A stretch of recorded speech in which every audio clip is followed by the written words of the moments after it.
Olha só, a negociação da SAF do Cruzeiro tá dando ruim, hein? Parece que o Ronaldo tá achando mais problema do que imaginava e, pelo contrato, ele pode desfazer o negócio. Vamos entender o que está acontecendo aqui.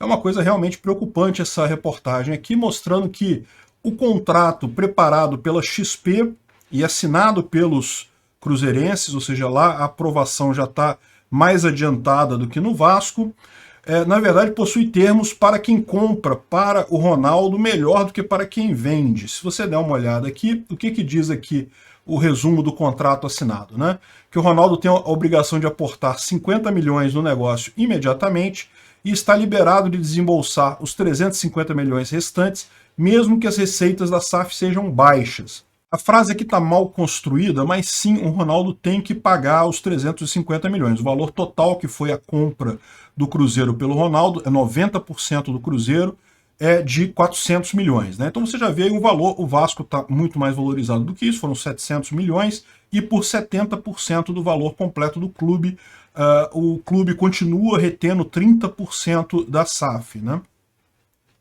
Agora, no contrato, o Ronaldo pode obrigar a associação a recomprar a SAF pelo mesmo valor que ele tiver gasto na operação, caso entenda que não foram tomadas providências para reestruturar o seu endividamento.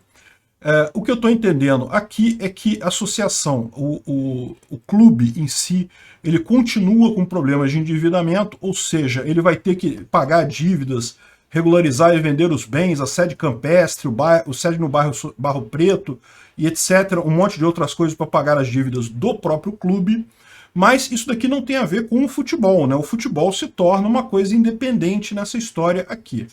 O contrato dispõe de 6 condições suspensivas para proteger o interesse de Ronaldo na negociação, mas não conta com nenhuma no sentido oposto para resguardar a associação.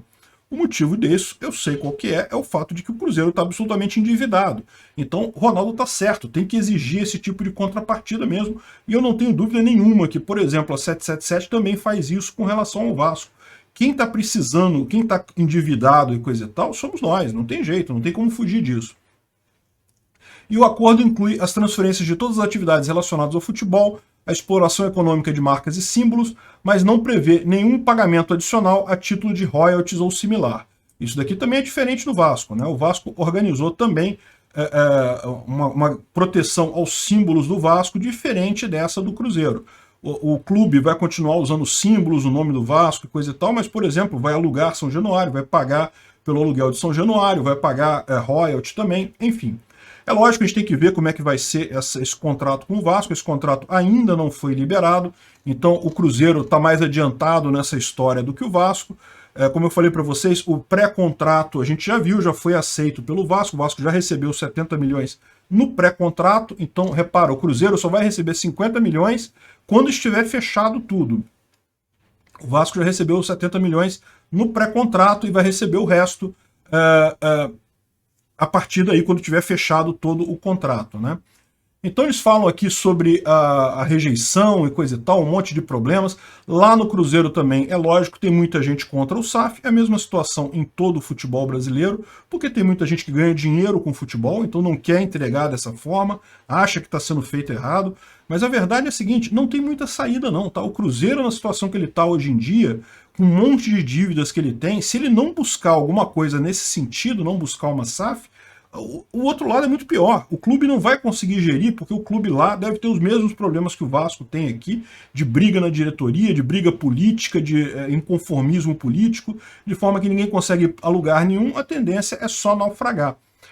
Tem aqui uma série de cálculos aqui em cima do negócio, e um ponto que acontece se o Cruzeiro não atender todas as demandas do Ronaldo, o Ronaldo pode pedir o cancelamento desse negócio e receber o dinheiro de volta, né? Eu não duvido que isso daí seja também algo que esteja no contrato do Vasco, tá? A 777 deve ter a possibilidade de voltar atrás se houver alguma coisa no meio do caminho. Enfim, tem uma série de condições aqui que podem interromper a negociação, a conclusão da auditoria, isso também está sendo feito no Vasco, né? A 777 está iniciando uma auditoria, uma due diligence para entender como é que está as finanças do clube. concordância em transferir o futebol para a SAF, bom, aí isso daí é óbvio, né? Documentos definitivos, garantia de que a SAF está livre e desembaraçada, garantia que participações da Receita não prejudicarão o orçamento e o plano estratégico da SAF, e ausência de qualquer decisão do governo, inclusive judicial ou arbitral, que possa prejudicar a criação da SAF. Isso é outra coisa que também, certamente, isso vai estar no contrato do Vasco também. Porque é lógico, veja, quem está com dívida é o Vasco. Quem está querendo comprar o clube é que tem que se preocupar com essa história, né? Tem que ver se não vai ter uma decisão da justiça bloqueando esse troço todo. Imagina, isso é uma possibilidade, a gente sabe que isso pode acontecer no Brasil, né? Então, existe realmente uma série de poréns aqui nesse contrato do Cruzeiro com o Ronaldo. Ainda assim, eu vou falar para vocês, mesmo aqui, eu ainda acho que para o Cruzeiro a melhor saída é essa, tá?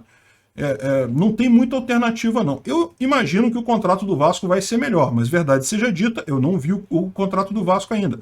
Aliás, eu acho que só os principais beneméritos, lá, os principais conselheiros do clube viram. Então vamos ver como é que vai ser esse contrato, mas não se assustem com esse tipo de cláusula, não. Esse tipo de coisa faz todo sentido do ponto de vista jurídico, não tem alternativa a isso, não. A alternativa é o Cruzeiro continuar como está hoje, afundando na Série B, lutando para não cair para a Série C. E o Vasco, se não tomar cuidado, meu amigo...